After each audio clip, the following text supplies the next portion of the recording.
Hello everyone, this is Hitesh भैया। और कैसे हो आप लोग और कैसी चल रही है आप लोगों की यूपी बोर्ड एग्जाम 2025 की तैयारी।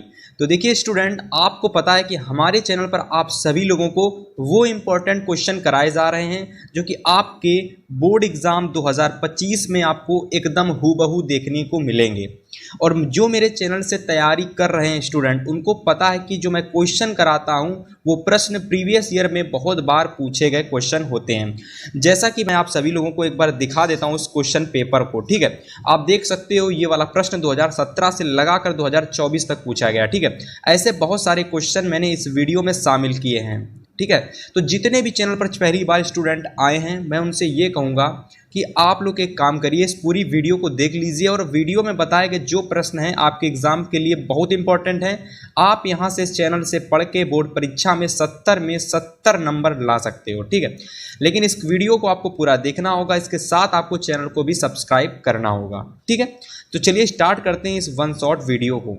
तो इस वीडियो में मैं आपको क्या क्या बताने वाला हूँ, सबसे पहले मैं आपको वो बता देता हूँ। देखो, इस वीडियो पर मैं आप सभी लोगों को बहुविकल्पीय प्रश्न बताऊंगा जो कि आपके बोर्ड एग्जाम में 1 नंबर के पूछे जाएंगे। ठीक है, ये 1 नंबर के आते हैं बोर्ड एग्जाम में, एक नंबर के। ठीक है, इसके बाद मैं आपको वो प्रश्न बताऊंगा जो बोर्ड एग्जाम में 4 नंबर के पूछे जाते हैं। ठीक है, 4 नंबर वाले मोस्ट इंपॉर्टेंट क्वेश्चन बताऊंगा। ठीक है, इसके बाद मैं आप सभी लोगों को बताऊंगा विस्तृत उत्तरीय प्रश्न जो कि बोर्ड एग्जाम में 6 नंबर के पूछे जाते हैं। ठीक है, अब सबसे पहले आपको यहां पर यह बात ध्यान देनी है कि ये सभी प्रश्न आपके बोर्ड परीक्षा के लिए इंपॉर्टेंट हैं। तो सबसे पहले आपको इस वीडियो को क्या करना है, लाइक कर देना, क्योंकि इसका मैं आपको पूरा सॉल्यूशन बताने वाला हूं। और इसकी मैं एक अलग से प्लेलिस्ट बना दूंगा जिससे कि आप लोग क्या करेंगे कि जो भी क्लास आपको छूटती है उस क्लास को आप लोग प्लेलिस्ट पर जाकर के देख सकते हो। ठीक है, तो चलिए स्टार्ट करते हैं। सबसे पहला क्वेश्चन को पढ़ते हैं। सबसे पहला प्रश्न क्या कह रहा है आप लोगों का, मोस्ट इंपॉर्टेंट क्वेश्चन है, बोर्ड एग्जाम की दृष्टि से 2017 में पूछा गया, 2018 में पूछा गया, 19 में आया है, 20 में आया है, 21, 22, 23, 24, यानी कि लगातार पूछा जा रहा है ये वाला प्रश्न। और आप सभी लोगों के लिए बोर्ड एग्जाम के लिए 1 नंबर का क्वेश्चन आता है। तो चलिए इस क्वेश्चन को सॉल्व करते हैं, आपको बताते हैं कि कैसे इस क्वेश्चन को आपको सॉल्व करना है। प्रश्न हमारा है कि यदि संख्याओं, पहले चैप्टर से है जो आपका चैप्टर नंबर 1 है, वास्तविक संख्याएं। ठीक है, उससे लिया गया एक इंपॉर्टेंट क्वेश्चन है कि यदि संख्याएं दे रखी हो, जैसे कि एक संख्या आपकी दे रखी है 306, दूसरी संख्या दे रखी है 657। ठीक है, अब इन दोनों ही संख्याओं का HCF जो है, ठीक है, HCF जो है वो कितना दे रखा है, 9 दे रखा है। ठीक है, हमसे पूछ रहा है कि इन संख्याओं का, यानी जो संख्या 306 है और 657 है, इसका LCM क्या होगा स्टूडेंट। ठीक है, अब देखो, इस टाइप के प्रश्न को सॉल्व करने के लिए आप सभी लोगों को एक फार्मूले की ज़रूरत पड़ती है। तो उस फार्मूले को मैं आपको बताऊंगा और इस क्वेश्चन को भी सॉल्व करना मैं आपको बताऊंगा। देखो, सबसे पहले आपको इस टाइप के जो भी प्रश्न है उसके लिए आपको एक फार्मूला याद कर लेना है।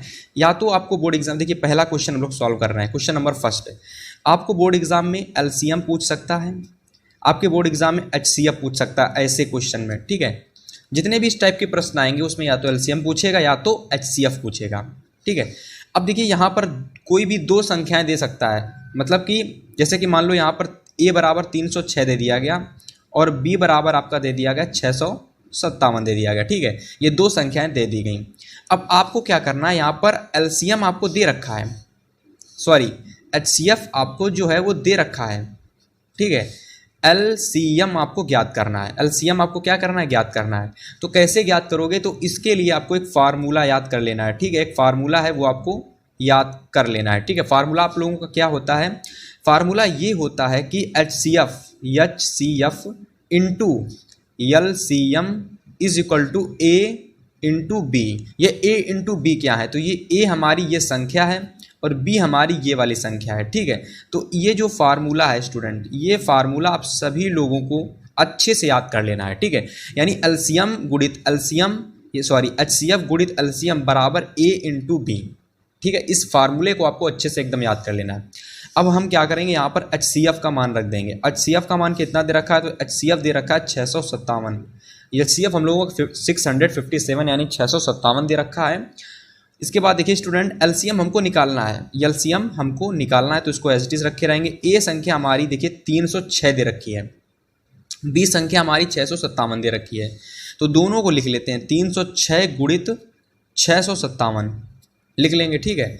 एलसीएम हमको निकालना है, एलसीएम हमको निकालना है, तो इस संख्या को क्या करेंगे, ये जो हमारा सॉरी ये एचसीएफ हम लोगों को यहाँ पर इसका एचसीएफ लिखना है जो कि 9 दे रखा है। देखो यहाँ पर संख्या में कि एचसीएफ 9 है, तो एचसीएफ हम लोगों का कितना दे रखा है, 9 दे रखा था, तो उसको हम लोग यहाँ पर लिख लेंगे 657 की जगह एचसीएफ 9 लिख लेंगे। अब LCM is equal to 306 into 657 बटे में 9 इधर आ जाएगा, ठीक है। अब अगर आप 3 से काटोगे तो 3 त्रिकाई 9, इसको काटोगे 3 दूना के 6, 3 एकम 3, 3 नवा 27, 3 एकम 3, 3 सत्ते 21 और 3 त्रिकाई 9, तो ये 73 आ जाएगा, ये 306 आ जाएगा। आगे जब आप लोग मल्टीप्लाई करोगे तो राइट ऑप्शन आपका कौन सा आ जाएगा, देखिए यहाँ पर राइट ऑप्शन आप लोगों का आ जाएगा 22338, शायद मेरे हिसाब से यही इसका राइट ऑप्शन आप लोगों का होगा, ठीक है। मेरे हिसाब से इसका राइट ऑप्शन यही होगा 22338। तो आप क्या करोगे, इसका जो राइट ऑप्शन है वो लिख लोगे 22338।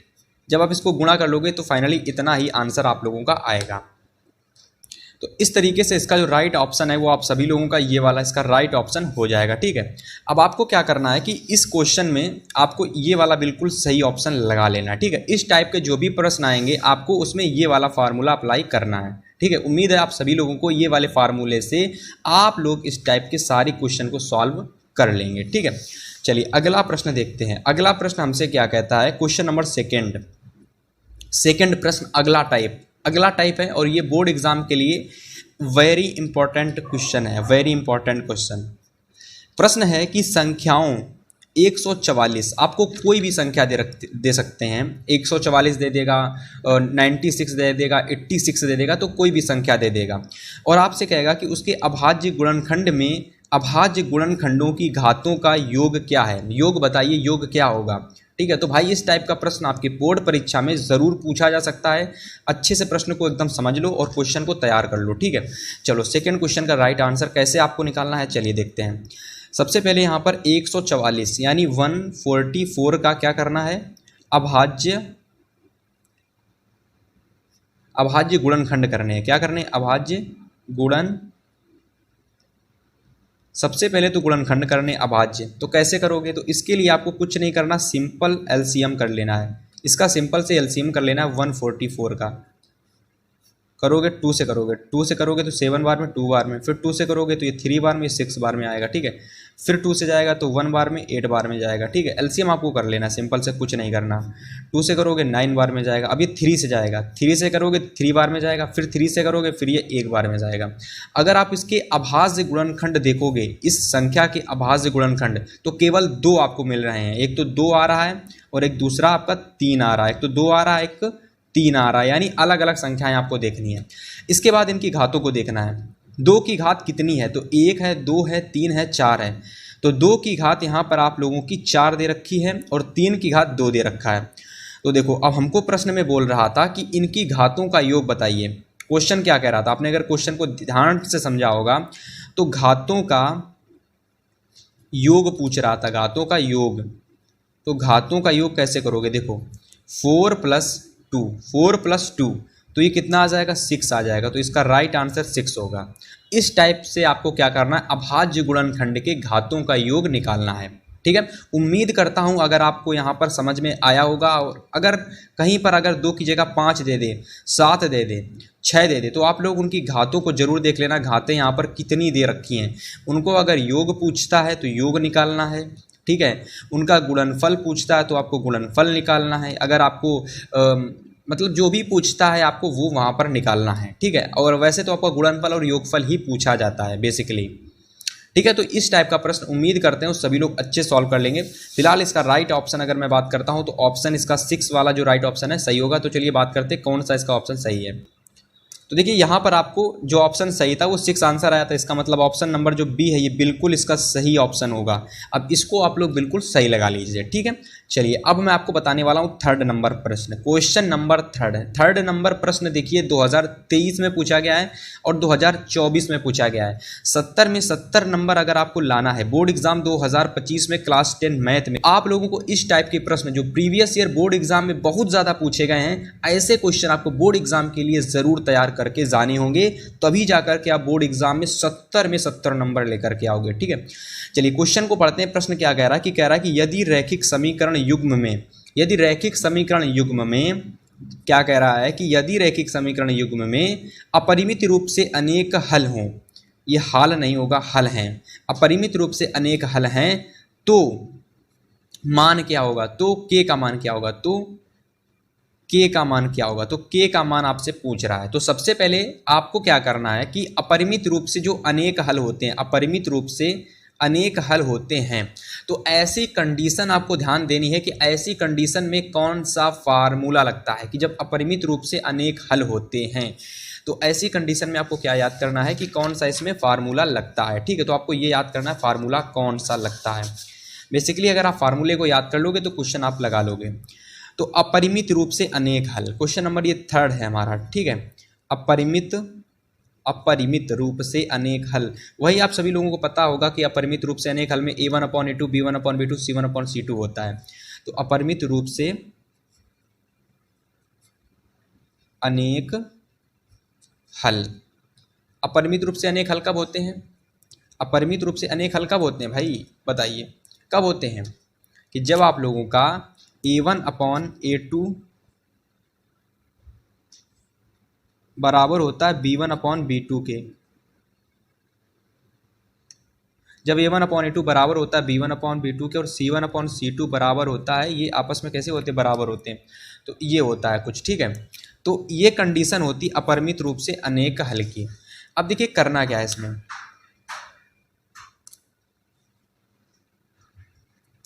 अब इसमें आपको करना क्या है, आपको क्या करना है, a1 का मान निकाल लेना है, a2 का मान निकाल लेना है, b1 का मान निकालना है, b2 का मान निकालना है, c1 का मान निकालना है और c2 का मान निकालना है। और यहाँ से फिर आपको क्या करना है, k का जो मान है वो ज्ञात करना है। ये तो होता है अपरिमित रूप से अनेक हल की कंडीशन। अब इसमें आपको दो समीकरणें पता होनी चाहिए, ऐसे प्रश्नों को सॉल्व करने के लिए आपको दो समीकरणें पता होनी चाहिए। तो सबसे पहली यहाँ पर समीकरण नंबर 1 क्या दे रखी है, देखो समीकरण नंबर 1 क्या दे रखी है, समीकरण नंबर 1 दे रखी है आप लोगों की 2x प्लस का 3y इज इक्वल टू 35, ये दे रखी है। यहाँ से a1 का मान निकालोगे तो 2 हो जाएगा, b1 का मान निकालोगे तो 3 हो जाएगा, c1 का मान निकालोगे तो 35 हो जाएगा। अब देखिए ये जो प्रश्न है, ये जो प्रश्न है उम्मीद करता हूँ आपको समझ में आ रहे होंगे। ठीक है, a1 मेरे प्यारे बच्चों 2 है, b1 मेरे प्यारे बच्चों 3 है, c1 आपका 35 है। समीकरण दूसरा देखो, समीकरण दूसरा देखो, समीकरण दूसरा से a2 बराबर आपका 2 आ जाएगा, b2 बराबर आपका 2 आ जाए, सॉरी पहले लिख लेते हैं एक बार समीकरण को एक बार। समीकरण है 4x प्लस के वाई इक्वल टू 10, समीकरण क्या दे रखी है, 4x प्लस का के वाई इज इक्वल टू 10, ये आपकी समीकरण दूसरी दे रखी थी। तो यहाँ से a2 बराबर आपका 4 आ जाएगा, b2 बराबर आपका k आ जाएगा और c2 बराबर आपका 10 आ जाएगा। तो ये आप लोगों की a1/b1/c1 निकल के आ गए। ठीक है, अब मैं क्या करने वाला हूँ, परिमित रूप से अनेक हल की कंडीशन लगाने वाला हूँ। तो a1/a2 is equal to b1/b2 is equal to c1/c2, ये कंडीशन होती है ना। तो मैं क्या कर रहा हूँ ना, मैं केवल इन दोनों को ले लेता हूँ, मैं क्या करने वाला हूँ, मैं केवल इन दोनों को ले लेता हूँ। आप चाहो तो इन दोनों को ले सकते हो या फिर आप a1/c1/c2 को भी ले सकते हो। ठीक है, तो मैं इन दोनों को लेने वाला हूँ, इन दोनों को मैं लेने वाला हूँ। तो चलिए लेते हैं, a1/a2 is equal to b1/b2। a1 आपका कितना दे रखा है, 2 दे रखा है, a2 कितना दे रखा है, 4 दे रखा है, b1 कितना दे रखा है, तो b1 आप लोगों को दे रखा है 3, b2 कितना दे रखा है, k दे रखा है। अब मैं इन दोनों को ले लेता हूँ, मैं क्या करने वाला हूँ, k के साथ मल्टीप्लाई 2 से कर देता हूँ, तो 2k इज इक्वल टू हो जाएगा और ये हो जाएगा 3 4 12। इतना सभी लोगों को उम्मीद करते हैं समझ में आ गया होगा। 2 से काटोगे 2 1 जा 2 और ये 2 से काटोगे तो 2 6 जा 12। ठीक है, तो फाइनली यहाँ से जो आंसर आया के का वो निकला 6। इसका मतलब क्या हुआ कि जो 6 है, के बराबर है वो 6 होगा। तो चलो देखते हैं के बराबर 6 किस ऑप्शन में दे रखा है। चलिए देखते हैं एक बार, और यहाँ पर देखते हैं तो पहला ऑप्शन दे रखा है 1/2, दूसरा ऑप्शन दे रखा है 1, तीसरा ऑप्शन दे रखा है 3 और चौथा ऑप्शन दे रखा है 4। यहाँ पर तो कोई भी ऑप्शन सही नहीं दिख रहा, तो ऐसा करिए आप लोग इसमें से कोई एक ऑप्शन में 6 लिख लीजिए, क्योंकि मेरे हिसाब से यहाँ पर ऑप्शन में कहीं कुछ गलती है, क्योंकि राइट आंसर है हम लोगों का बिल्कुल 6 बिल्कुल राइट ऑप्शन है, यानी राइट आंसर है, क्योंकि कोई भी गड़बड़ी हमने नहीं की है। तो इसका राइट ऑप्शन मेरे हिसाब से 6 होगा। तो आप क्या कर सकते हो, 4 की जगह 6 कर लो और ये ऑप्शन नंबर डी को आप बिल्कुल सही कर लो। ठीक है, सभी को उम्मीद करते हैं क्वेश्चन समझ में जरूर आया होगा। अब हम बात करने वाले हैं क्वेश्चन नंबर 4 की, 4 नंबर प्रश्न की, कि यदि समीकरण 3x² माइनस का 12x प्लस का 4 इज इक्वल टू 0 हो और इसके मूल बराबर हों तो आपको k का मान ज्ञात करना है। इस प्रश्न को मैं यही बताने वाला हूं और बोर्ड एग्जाम में कितनी बार पूछा गया है इसकी मुझे बताने की ज़रूरत नहीं है। 2017, 18, 19, 20, 21, 22, 23, 24 में ये प्रश्न पूछा गया है, बहुत बार बोर्ड एग्जाम में ये प्रश्न आया है। चलिए प्रश्न को सबसे पहले सॉल्व करते हैं। जब मूल बराबर होते हैं तो क्या होता है, जब मूल बराबर होते हैं तो d बराबर 0 होता है। ये d क्या है, ये d क्या है, ये d हम लोगों का क्या है, तो d हम लोगों का देखिए यहाँ पर, अब थोड़ा सा यहाँ पर फैन चल रहा है जिसकी वजह से पेजेस उड़ रहे हैं। ठीक है, थोड़ा सा आपको मैनेज करना पड़ेगा। तो 4 नंबर प्रश्न को हम लोग सॉल्व कर रहे थे। ठीक है, 4 नंबर प्रश्न में जो मूल थे वो बराबर थे। मूल कैसे थे, बराबर थे। जब मूल बराबर होते हैं तो एक बात आपको याद रखनी है कि जो हमारा d होता है ये 0 के बराबर में होता है। d जो होता है ये 0 के बराबर में होता है। अब ये d हमारा क्या होता है, तो d हमारा होता है विविक्त कर। d क्या है, विविक्त कर है। d हमारा विविक्त कर है और इस d की जो वैल्यू होती है वो होती है b² माइनस का 4ac। यदि d बराबर 0 है तो इसका मतलब b² माइनस का 4ac बराबर भी 0 होगा। और इस फार्मूले को फॉलो करके मैं क्या करता हूं, यहाँ पर इस क्वेश्चन को सॉल्व करता हूं। ठीक है, चलो सॉल्व करते हैं। समीकरण क्या दे रखा था, द्विघात समीकरण हम लोगों का दे रखा था यहाँ पर 3x² माइनस का 12x प्लस का 4, 3x² माइनस का 12x प्लस का 4 इज इक्वल टू 0, ये दे रखा था समीकरण। तो यहाँ से b बराबर आ जाएगा 12, a बराबर आ जाएगा 3 और c बराबर आ जाएगा 4। तो b² यानी कि 12 का स्क्वायर माइनस का 4, a बराबर 3, c बराबर 4 और इज इक्वल टू 0। तो 12 का 12 से जब 12 का स्क्वायर करोगे तो 144 हो जाएगा, यानी 144 हो जाएगा। 4 का 3 से मल्टीप्लाई करोगे तो 12 आ जाएगा और फिर 4 से करोगे तो 12 चौके 48 हो जाएगा। और 1 मिनट, b² माइनस का 4ac, बिल्कुल 1 मिनट दोबारा मैं देखता हूँ क्वेश्चन को।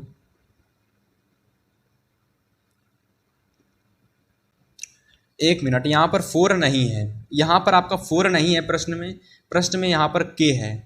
तो आप लोग क्या करोगे, c की जगह k कर लोगे। वही मैं देख रहा था प्रश्न में कुछ मिस्टेक है और प्रश्न में ये मिस्टेक थी कि यहाँ पर आप लोगों का 4 की जगह k होगा, यहाँ पर 4 की जगह k होगा। तो यहाँ पर आप लोग क्या करिए, 4 की जगह k कर लीजिए, 4 की जगह आपको k कर लेना, बस इतना आपको सही करना है, बाकी सब कुछ वही होगा। ठीक है, चलिए 4 की जगह अगर आपने k कर लिया है तो देखिए फिर क्या होगा, तो ये हो जाएगा माइनस का 12k इज इक्वल टू 0 और ये 144 उधर साइड चला जाएगा तो माइनस का 144 हो जाएगा। ये माइनस का 12k is equal to 0 minus का 144, माइनस से माइनस कैंसिल, 12 से 12 आ जाएगा, 12 से 12 बार में जाएगा तो k बराबर में फाइनली 12 आंसर आ जाएगा। k बराबर में कितना आंसर आ जाएगा, 12 आंसर आ जाएगा। तो देखो सबसे पहले प्रश्न में दे रखा था कि मूल बराबर है, मूल बराबर है, इसका मतलब ये है कि विविक्त कर जो है हमारा वो d है वो d 0 के बराबर में है। और सभी लोगों को मैंने बताया कि d की जो वैल्यू होती है वो होती है भाई b² माइनस का 4ac इज इक्वल टू 0, यानी b² माइनस का 4ac इज इक्वल टू 0 होता है। जहां पर आप लोगों को एक बात ध्यान देनी है कि प्रत्येक चीज़ों के मान आपको अच्छे से रखने हैं। b का मान आपको अच्छे से रखना है, a का मान आपको अच्छे से रखना है, c का मान आपको अच्छे से रखना है। पूरा क्वेश्चन अच्छे से सॉल्व कर देना है और फिर आपका जो भी मान है k का मान वो आपको अच्छे से एकदम निकाल लेना है। ठीक है, इस तरीके से आपको क्या करना है कि जब विविक्त कर यानी कि जब मूल बराबर दे रखे हो तो वहां पर आप लोगों को d जो है वो 0 के बराबर में कर देना है। बस इतनी बात आपको अच्छे से समझ लेनी है और ये प्रश्न आपका अच्छे से हो जाएगा। चलिए अब हम बात करते हैं क्वेश्चन नंबर अगले की।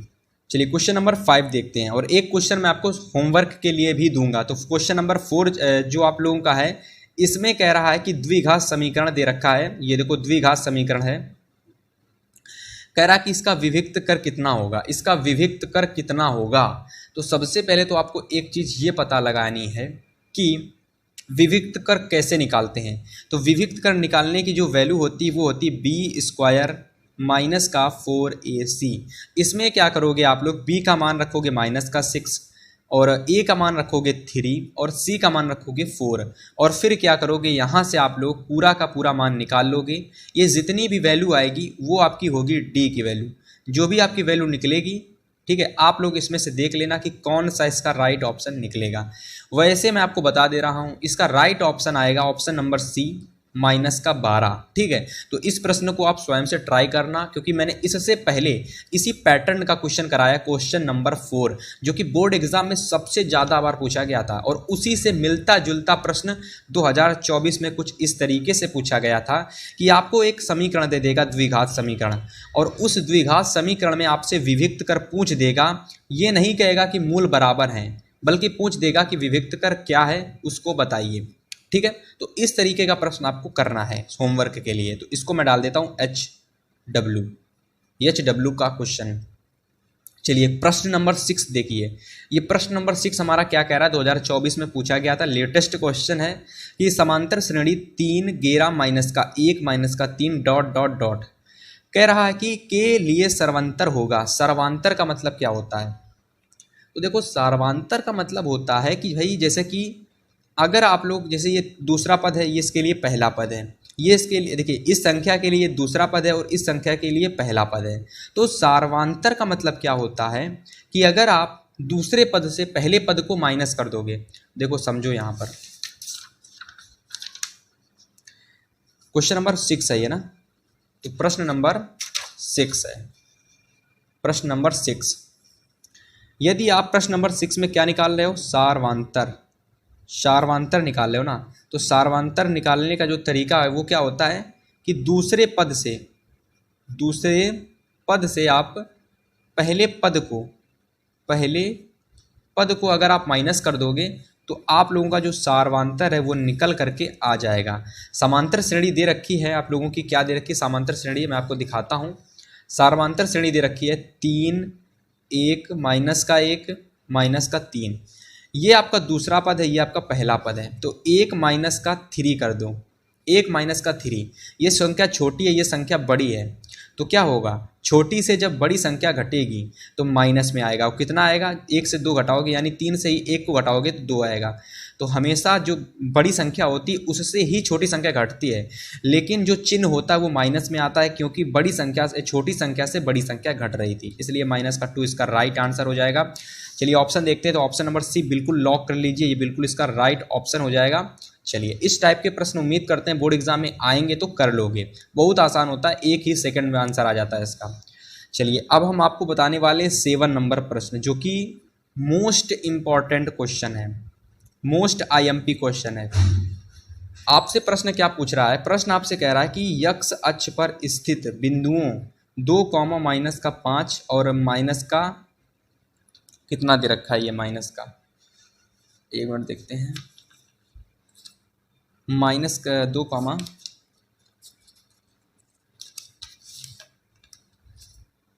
माइनस का 2 दे रखा है, -2, 9। ठीक है, तो x अक्ष पर कोई एक बिंदु है जो समदूरस्थ है। ठीक है, x अक्ष पर कोई एक बिंदु है जो समदूरस्थ है। अब ये जो समदूरस्थ वाला केस होता है बहुत सारे लोगों को नहीं समझ में आता है, तो चलिए भाई इसकी हम बात करते हैं कि समदूरस्थ का मतलब क्या होता है और इस टाइप के प्रश्न आप बोर्ड एग्जाम में कैसे सॉल्व कर सकते हो बिना पेन उठाए। देखो ध्यान से एकदम, क्वेश्चन नंबर 7 नंबर प्रश्न है। ठीक है, 7 नंबर प्रश्न क्या कहता है कि x अक्ष पर स्थित बिंदु समदूरस्थ केस है। ठीक है, समदूरस्थ, जब समदूरस्थ का मतलब ये होता है जैसे कि मान लो कोई एक बिंदु A है, कोई दूसरा बिंदु B है, और इसके बीच में कोई एक बिंदु आ गया है O, और ये जो बिंदु है इससे समान दूरी पर है और इससे भी समान दूरी, यानी ये दूरी और ये दूरी आपस में समान है। अब इस बिंदु के निर्देशांक जैसे यहाँ पर मान लो 2, -5 दे रखे हैं, और इस बिंदु यानी जो दूसरा बिंदु है इसके निर्देशांक -2,9 दे रखे हैं। और इन दोनों के बीच में कोई एक बिंदु, जैसे एक्स अक्ष पर स्थित जो बिंदु है इस बिंदु से और इस बिंदु से समदूरस्थ का मतलब होता है समान दूरी पर। समदूरस्थ का मतलब क्या होता है? समान दूरी पर स्थित बिंदु, स्थित बिंदु। समदूरस्थ का मतलब क्या होता है? तो समान दूरी पर स्थित बिंदु। तो एक ये जो O बिंदु है ये एक्स अक्ष पर है। ये कहाँ पे है? ये एक्स अक्ष पे है, ये यक्ष अक्ष पर है। जब भी कभी कोई भी बिंदु यक्ष अक्ष पर हो तो उसका जो यक्ष होता है वो एक्स रहता है और बाकी जो वाई होता है, इस तरीके से समझा, ये एक्स अक्ष जो होता है ये एज इट इज रहता है, इसको हमें निकालना पड़ता है, और वाई जो होता है वो जीरो होता है। बस इतना याद रखना, ठीक है। तो यक्ष अक्ष पर बिंदु है तो मतलब एक्स तो निकालेंगे और वाई हमको ज्ञात करना है।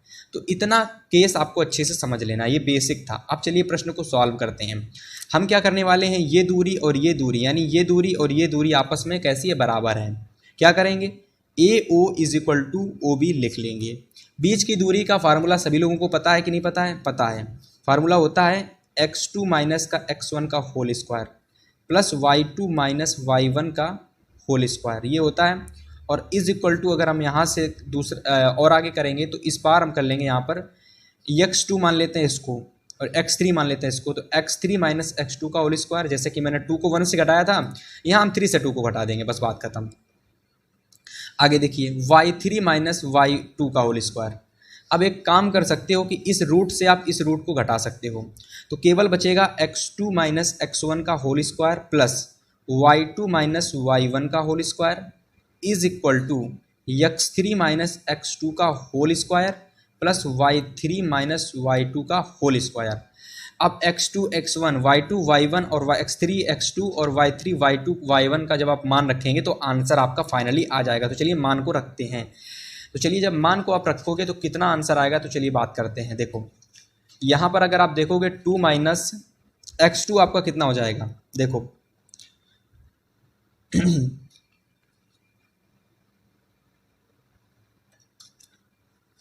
x2 आपका कितना हो जाएगा। देखो आप चाहो तो x1 x2 भी कर सकते हो, y1 y2 भी कर सकते हो और y2 y3 भी कर सकते हो, y2 y3, तो आप अपने अनुसार कुछ भी कर सकते हो, ठीक है।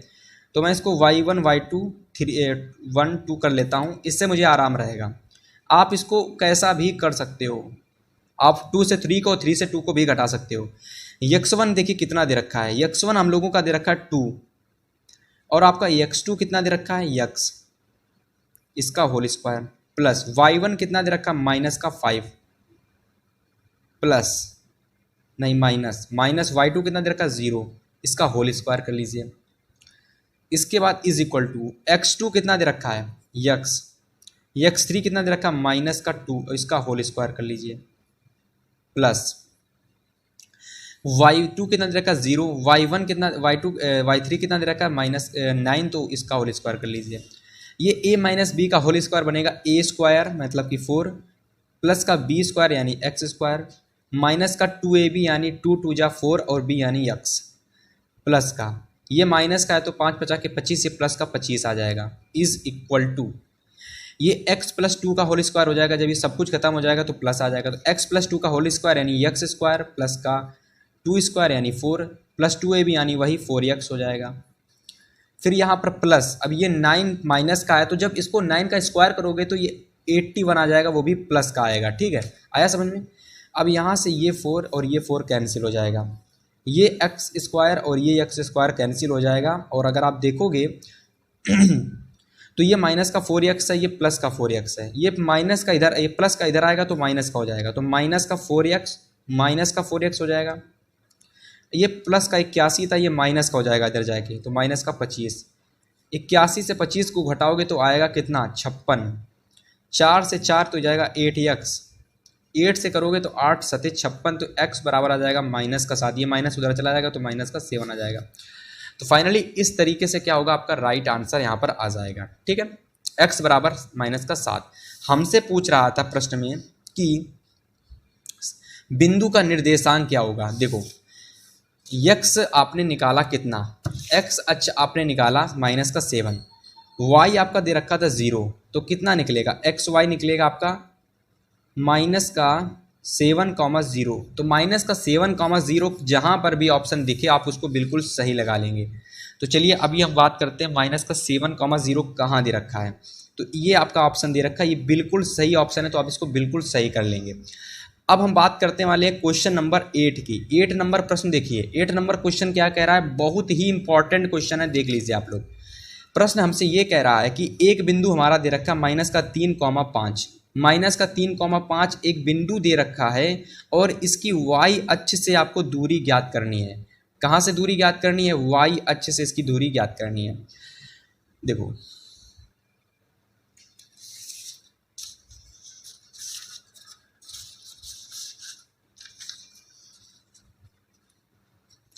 देखो सबसे पहले हमको जब पूछे वाई अक्ष से दूरी, वाई अक्ष से दूरी पूछे या तो हमसे पूछे कि एक्स अक्ष से दूरी ज्ञात करनी है, तो हमको कोई भी एक बिंदु दे देगा, एक्स दे देगा या तो वाई, ऐसे करके कोई भी एक हमको एक बिंदु दे देगा। जब हमसे पूछे एक्स अक्ष की दूरी तो आपको वाई का मान बताना है, लेकिन वो भी वाई का धनात्मक मान बताना है। कैसा धनात्मक, हमेशा धनात्मक मान बताना। ऋणात्मक मान आपको, जो मान ऋणात्मक होता है वो दूरी का मान कभी भी नहीं होता, तो ऋणात्मक का आपको मान कभी भी नहीं बताना है। यदि ऋणात्मक मान निकल रहा है, यदि ऋणात्मक मान मतलब निकल रहा है तो वो आंसर आपका सही नहीं होगा, ठीक है। हमेशा मान धनात्मक होता है दूरी का। तो यहाँ पर देखिए बिंदु क्या दे रखा है, माइनस का 3,5 दे रखा है। पूछ रहा है वाई अक्ष से, वाई अक्ष से पूछ रहा है तो एक्स का मान बता देंगे। वाई अक्ष से पूछ रहा है तो एक्स का मान बता देंगे। तो एक्स का मान कितना है, माइनस का 3, लेकिन ये तो ऋणात्मक है तो इसका मतलब ये नहीं होगा, तो इसको आप धनात्मक कर लोगे। तो जब इसको धनात्मक करोगे, ये ऋणात्मक में दे रखा था, इसको धनात्मक करोगे तो x बराबर 3 आ जाएगा। तो ये इसका राइट आंसर हो जाएगा।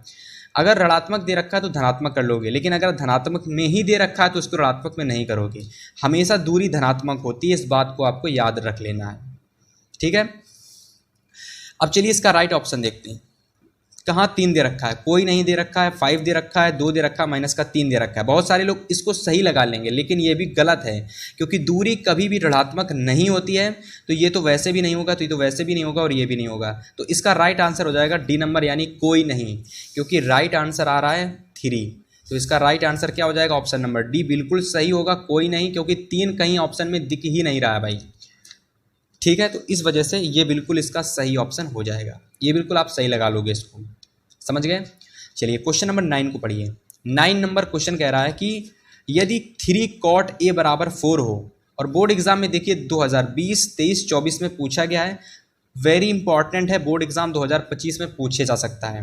इस प्रश्न को मैं आपको अच्छे से बताऊंगा कैसे सॉल्व करना। देखो क्वेश्चन कह रहा है यदि 3 cot a बराबर में 4 हो तो आप लोगों को sec a का मान ज्ञात करना है। देखो कैसे ज्ञात करोगे, देखो ध्यान से एकदम देखो, समझो। सबसे पहले यहाँ पर क्वेश्चन समझो। इस क्वेश्चन को सॉल्व करने के लिए एक हम लोग त्रिभुज बना लेते हैं। कैसा त्रिभुज, समकोण त्रिभुज।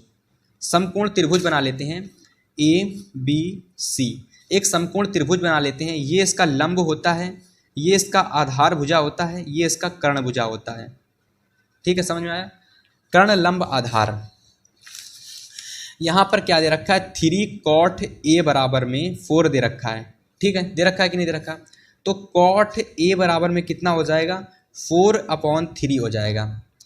चूंकि cot जो होता है cot a वो 1/10a का उल्टा होता है, यानी cot a 1/10a का उल्टा होता है।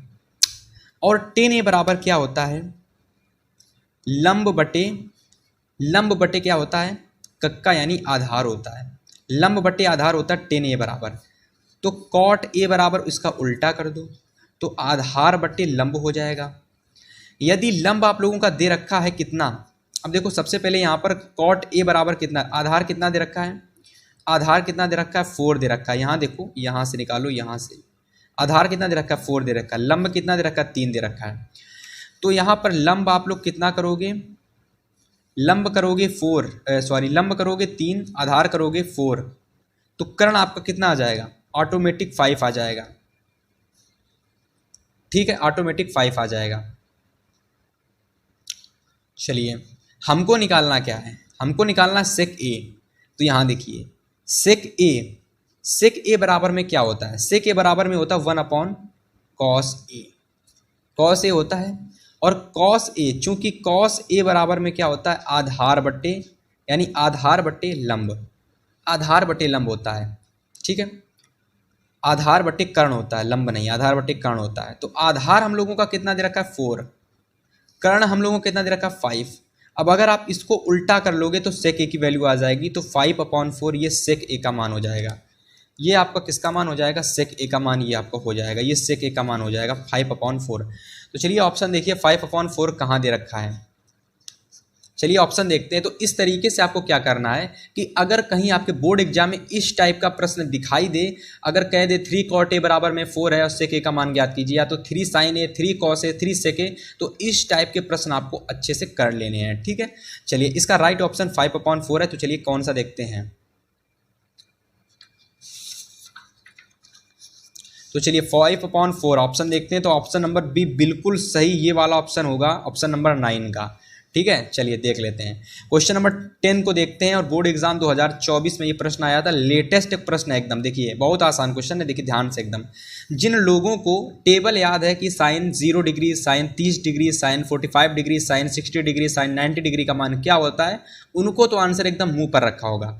कॉस थीटा और साइन थीटा का मान आपस में बराबर कब होता है, कॉस 45 में। कॉस 45 डिग्री बराबर कितना होता है, 1/2 होता है, और साइन 45 डिग्री बराबर क्या होता है, 1/2 होता है। ये दो मान आपस में कैसे होते हैं, बराबर होते हैं। तो थीटा का मान कितना निकलेगा भाई, 45 डिग्री निकलेगा, क्योंकि जब कॉस 45 साइन 45 होता है तभी आपस में दोनों के मान बराबर होते हैं, ठीक है। तो राइट ऑप्शन क्या हो जाएगा, ऑप्शन नंबर सी बिल्कुल सही ऑप्शन हो जाएगा। इसको बिल्कुल सही लगा लेंगे आप लोग, समझ में आया। चलिए अब हम बात करने वाले हैं मोस्ट इंपॉर्टेंट प्रश्न जो आपके बोर्ड एग्जाम में 50 नंबर के पूछे जाते हैं। कितने नंबर के, 50 नंबर के पूछे जाते हैं। वर्णनात्मक प्रश्न है बोर्ड एग्जाम की दृष्टि से, देखिए लघुत्तरीय प्रश्न है। 2 महत्वपूर्ण प्रश्न बताने वाला हूं आपको लघुत्तरीय के 4 मार्क्स वाले, ठीक है, जिसमें सबसे पहला प्रश्न मैं आपको बताने वाला हूं। तो चलिए देखते हैं।